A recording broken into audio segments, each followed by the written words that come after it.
Hey guys, it's me, Steve Vaughn here with another video. And this is just part 2 of my review for My Hero Academia World Heroes Mission. I've been working on this video and a couple of other videos, especially I got like a Dr. Stone discussion I really got to make, especially after reading last chapter. But anyway, I really got to get into this review, and but I just want to start off by saying that the movie's fine. I enjoyed it and I liked it, but I still think My Hero Academia Heroes Rising is better. Out of all three movies, I think that's the best one. This movie, I don't know how to describe it. Like, the movie starts off, Fleck Turn, he's got these bombs. He uses them in the beginning of the movie. First, after describing, I wouldn't call it a monologue. I'm not even going to call it exposition. It's more like a monologue. He's monologuing as he's getting ready to detonate these bombs. He's basically describing why he's doing what he's doing. Because he even has like a book on the Quirks Singularity theory, kind of like a Bible. So that's why someone made me feel like his terrorist organization, Humorize, feels like a church of some kind. Like, they're anybody that they can get to believe in their cause and their beliefs, and their cause for the fact that quirks are a disease and we need to get rid of them. Um, and I kind of like that if we got to see a little bit more of it in the film, but we don't. We get to see it like the one time in the beginning of the movie, like after Fleck Turn has these bombs set off that are called audio trigger bombs, which cause anybody with a quirk for their quirks to just um, go out of control and to the point that the body breaks down. Akin to the quirk singularity theory, where it's theorized as quirks keep mixing and merging to create even stronger and more powerful quirks that sooner or later the body won't be able to handle that powerful of a quirk, and it'll just destroy the body in of itself. Kind of like how in spoiler too, if none of you are reading the manga, where it's confirmed that for Deku, it might be the last person to be able to hold one for all, because if he gives it to anyone else, it might destroy them because it's gotten too powerful at this point, getting to that singularity point that was theorized by Dr. Goraki in the main storyline, which is he's the one that came up with the quirk singularity theory, which is being used in this movie, which I kind of like. It's bringing some things from the main story into this movie. We generally only get like a couple instances of this talk of the quirk singularity theory and the act of getting people to believe in this cause of, quirks are a disease, and, join my cause. And, like in the beginning of the film, we see this character. I don't believe she ever says her name throughout the movie, but you can find it in the My Hero Academia Volume World Heroes little mini manga that any local theater was giving out. I think only an opening weekend of the movie. I'm not entirely sure, because they still could be giving it out. I don't know how long the movie's going to be in theaters. But her name was Bellos, and after the bombs went off, there was a guy that survived. He was a quirkless individual, and she came up to him telling him that, he survived, he should join their cause. And, like, look what all these, I don't think she says this, but she's like, look what all these quirks did. Like, quirks are a danger, which is kind of funny because this is just like Overhaul's arc. He's trying to get rid of quirks using these audio trigger bombs, while Overhaul is doing it using these quirk bullets to get rid of people's quirk. Instead of just killing people, he just wants to shoot these bullets. It's kind of like so he's kind of like Overhaul, but his entire motivation and his entire backstory is just a little bit different from Overhaul. I wish we could have seen more of it in this movie. Would have made the movie's story a little bit more interesting, getting more people to see quirks as a disease across the movie and see how that affects our heroes. He's planting all these bombs across 25 countries. I just wish we could have seen more.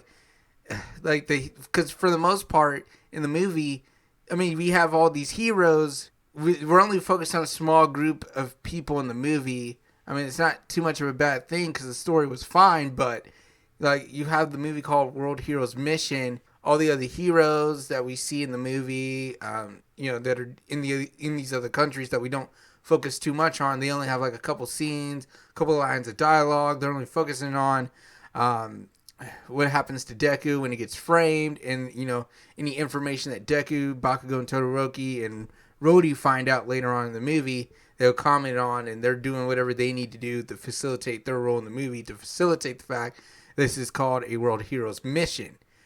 But you could literally, because the other heroes that we're not focusing on, you could literally cut their scenes, and it won't take away anything really from the story. It just sucks that we don't get to see too much of them in action. You don't get anything really in the movie to be that integral to the movie in and of itself. Like, most of the movie is focusing on Deku and Rhodey for the most part. Like, after they do the raid, after Fleckturn had used the bombs, and each team is doing a raid at each facility of Human Rise to locate the bombs, and they couldn't locate them. Which we later find out in the scene that the bombs were hidden. And then we then go to, I guess, every team is stationed in their respective country to investigate on Humorize, find out where these bombs are, where they're hiding them, how to deactivate the bombs, stop them from going off, find Fleckturn, stop Humorize and stop Fleckturn. But after that raid, it goes into our trio that we know and love, Deku, Bakago, and Shoto, in this town called, I think, Otheon. They're doing their own thing. They stop a robbery happens. Bakago and Shoto stop the robbery respectively. That's when Deku, because the robbers had a case of stolen jewelry. After they stop them, this case ends up in the hands of the new character that we see in the trailer, named Rhodey Soul, who's a big part of the movie. And then that jump starts Deku and Rhodey's adventure. Before this robbery and all that happens, we do get to see what Rhodey's life is like. We get to see his family. We get to see what he kind of does for a living. We get to see kind of his character and what he's about, and I liked his character. Even after that, when he interacts with Deku and during their chase, I like Rhodey's character, I like his actions. It was funny, and I loved it. I was always laughing at his faces and everything, especially when he was talking with Deku in certain scenes. I'll get into his quirk later because it's something I want to talk about near the end. But yeah, most of the movie is just focused more on Deku and Rhodey's little interactions and their road trip because of Deku getting framed by the police. They're about to shoot Rhodey. Deku escapes with him, and then that's what kind of causes Deku's face to get plastered on the news, to be framed. And I'm like, for 12 murders? And my friend was telling me this too, and I'm like, we never get to see the evidence. We never get to see how they framed him. He's just framed. Everyone comments about it, and it just sends Deku and Rhodey on their plot so that they can be sectioned off from all the other characters for a bit to start their bond and their conversations and their little mini road trip, where most of the movie, its screen time is then focused on for most of the movie. They do open the briefcase up again later on when they take a breather after this awesome bridge scene where Bellas is trying to shoot at them to knock them out, take them down so she could get the briefcase. And I really love that bridge scene. That bridge scene was awesome. I loved it. They still don't know what this briefcase is, but they got to go on the run. Deku and them have to go on the run, which part of it when I was watching the movie, I'm like, I know it feels like on the run, but the police officers never really are like chasing them or really finding ways to locate them, other than when they eavesdrop on Bakago and Shoto when Shoto was investigating the crime scene from when Bellas was shooting up the car from the guy that originally had the briefcase, and he learns it was someone from Humorize that was doing that damage to that car, and Deku's also feeding him information during secret texts like he did during the Hosu City arc where they had to fight Stain, where he was just giving a secret text code through his phone to any one of his classmates, hoping someone nearby might be able to come and join the fight. And it was Shoto who was able to decipher his text just like he did here. Shoto knows that Deku's about to go to the next town over because it'll be out of the police jurisdiction, as this police chief explains to Fleckturn, and that's when you're like, oh, the police don't really chase Deku and Rhodey after that. Rhodey, the reason why they get caught, the second interaction with Bellows for Deku and Rhodey is because Rhodey calls the police because he wants to get back to his siblings because he loves them. He's the one that has to take care of them. They're just young children. It's him. And then the third time Bellows finds him again, and that's because they arrived the second time by helicopter. That's how they got there so fast, which also made me wonder because Rhodey and Deku did hide for a while in a cave, talked for a little bit after Deku patched up his injury he got from Bellows. But then they did find a rusted out car to use to drive around, and I'm pretty sure that the helicopter they were in probably would have been faster than the car they were driving in, and yet they only got to him after the car ran out of juice, not when they took like that stop at the convenience store, because I'm kind of figuring maybe she went back to headquarters to regroup. Or maybe because they figure out where they are now because of that cop that eavesdropped on Shoto and Bakago's conversation on where Deku and Rhodey are heading, which is the next city over. So they kind of got a gist of where they're heading, so it doesn't matter because they'll catch up to them anyway. But that doesn't matter anyway because by the time they do catch up to Deku and Rhodey, and they have their little scuffle and Deku's trying to protect Rhodey in the briefcase and everything, Shoto and Bakago show up. Shoto ices out the next random villain that we find. He's with Bellows this time. And then he's like, I'll tell you guys anything you want to know. He instantly is just like, I give up. You win. I'll tell you all the information you want to know to humorize and their secrets and everything. You win. Bellows runs out of arrows and she gives up and jumps out of the airplane and we never see her again.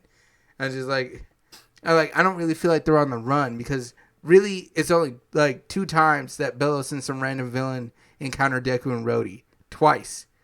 The first time only because Rhodey told them where they were because he wanted to give up the briefcase so he could get back to his family. The second time, I'm just assuming because already what I said, they learned out through eavesdropping on the heroes because, the police were in on it. And, because they're there, they're pretending no one really knows yet, except for Shoto and Bakago who know that the police are on it, but none of the other heroes figure that out. Like, I talked to my friend about it, I was like, Shoto and Bakago figure out the police were in on it. And then they instantly act on that. But whatever. And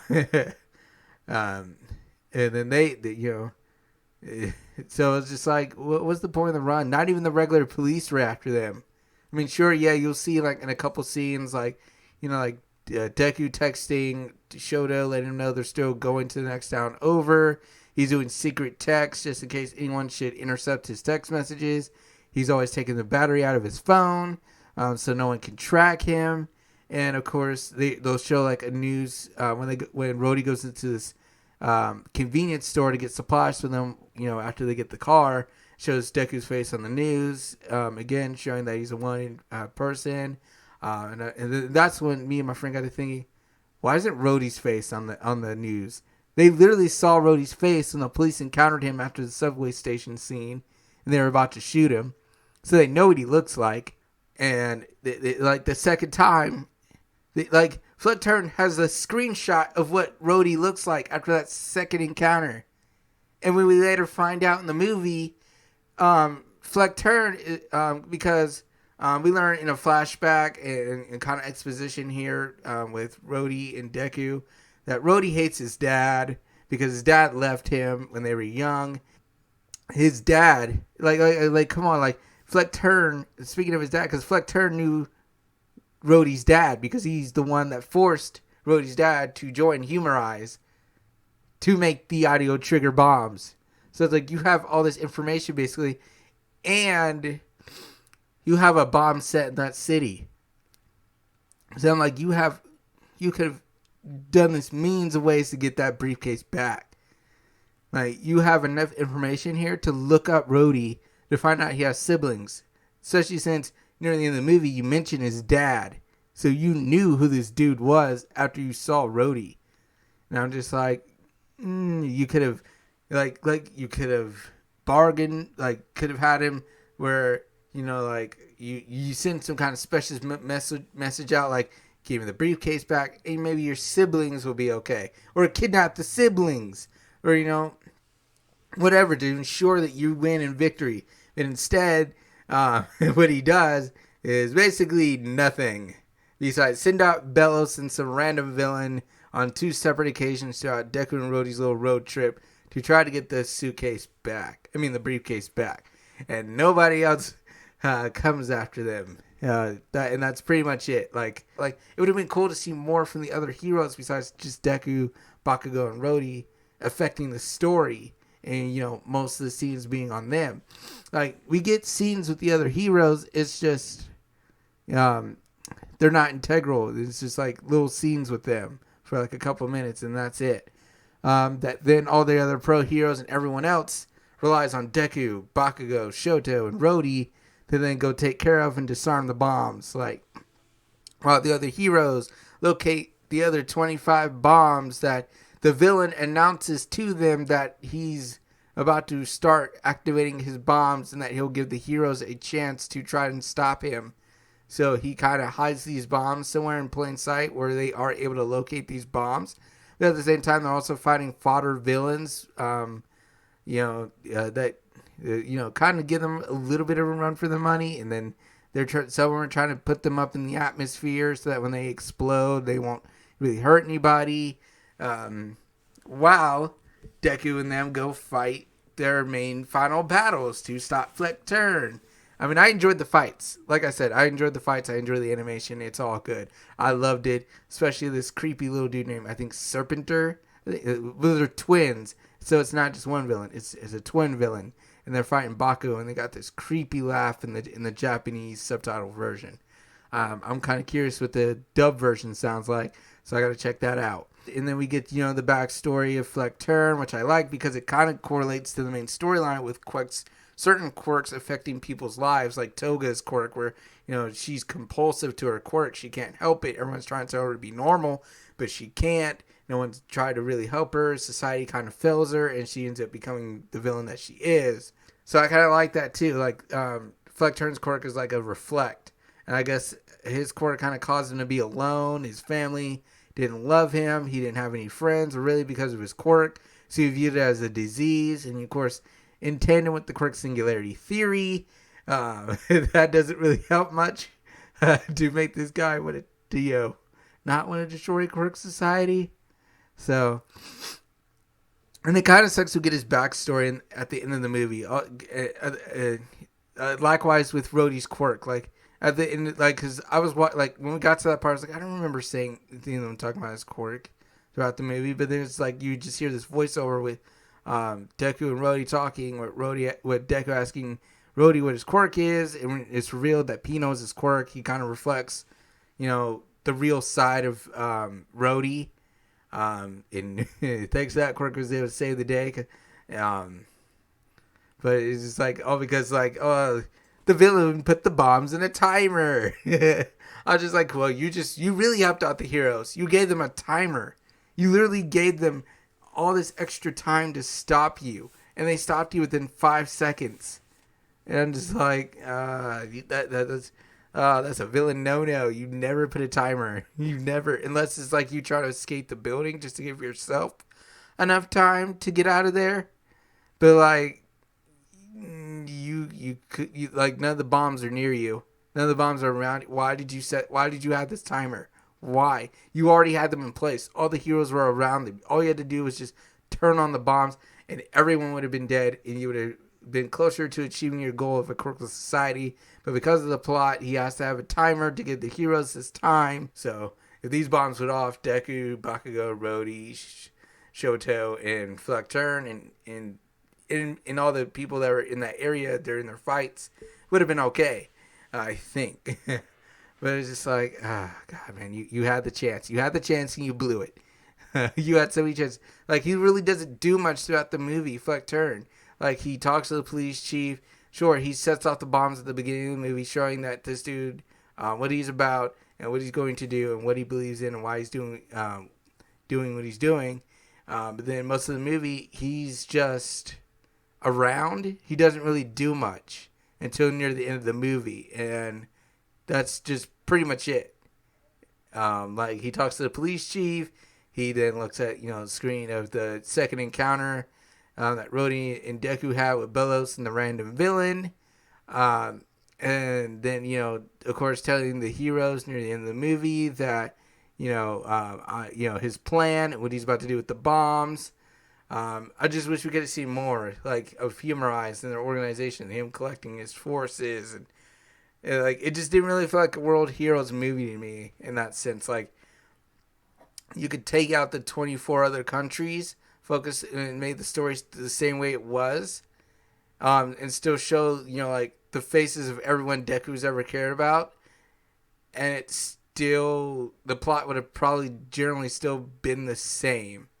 Like, you could have just made this a part of the Endeavor Agency arc with Deku and them on their trip. You just certain scenes with the other heroes on their own trips, doing hero work with their mentors, and it literally would have probably been the same exact movie, and it would have not changed because the other heroes don't really affect the plot. They're just there to emphasize the fact that we need all these heroes to deal with all these bombs in all these different countries. That's just pretty much it. They're not really that integral to the plot. They don't really affect the plot. They don't really get the plot moving. Who does get the plot moving? Rhodey, Deku, Bakago, and Shoto. They all do certain things across the movie that get the plot moving to get us where we need to go to get to the point that we are near the end of the movie. It was Bakago that uses when they get the data chip, when the suitcase cracks open after the third encounter with Bellows and the random villain. He's the one that's able to look into its contents and information to get information about the bombs and the disarming key and all that. It was Shoto that figured out the police were in on it, and also assist in his fights in the movie. Of course, also help out help out Deku and Rhodey after they're when they're about to get attacked by Bellows and the random villain during the third time. And then, of course, Deku himself, who, if he weren't for him chasing Rhodey around, once he had the stolen jewelry case, probably would have not had the cases switched. And then Deku wouldn't have been framed. They wouldn't have been on this huge run. And then there's no telling how the movie would have went if Bellows didn't cause that crash. Well, okay, she's also kind of integral because she affects the plot. She causes the car to crash, which causes the suitcase to fall out, which causes the switch in the first place. And then if the crash still happens and the chase happens in a different way, she probably would have just left with the briefcase. And then it would have been cool to see see them investigate Humorize in this crash and learn more about Humorize and, seeing how people react to a quirkless society and quirk society and, there were just so many ideas I think they could have went with. It would have been really cool. But, it's overall still a good movie, and I enjoyed it. But, I think it's a fine movie. There were just so many interesting things I just wish they could have done. But I still enjoy, Deku and Rhodey's interactions. I liked how everyone played their part in this movie. I loved the fights, the animation. Like I said before, I can't go too deep in it. I'm not good on knowledge on animation and music or sound in a movie. I was just focusing more on the plot and everything else. And so that's all I could really give you. But let me know what you guys thought of the movie. Did you guys like it? Have you seen it yet? Of course, if you're watching this and you haven't seen it yet, just go watch part 1. I know it's kind of vague in part 1, but I generally get most of what I'm talking about here across without spoiling too much. But I hope you guys enjoyed this video. Let me guys know what you thought of the movie, where you would rank it. I still say, if I had to say, Heroes Rising, Two Heroes, World Heroes Mission, that's where I would put it for me. And that's just me. You guys may have... I still like all the movies. Just Heroes Rising is my favorite. Mostly because of that end fight scene with Bakago and Deku, both using one for all. So, I really enjoyed that. Oh, wait. One more thing. I almost forgot.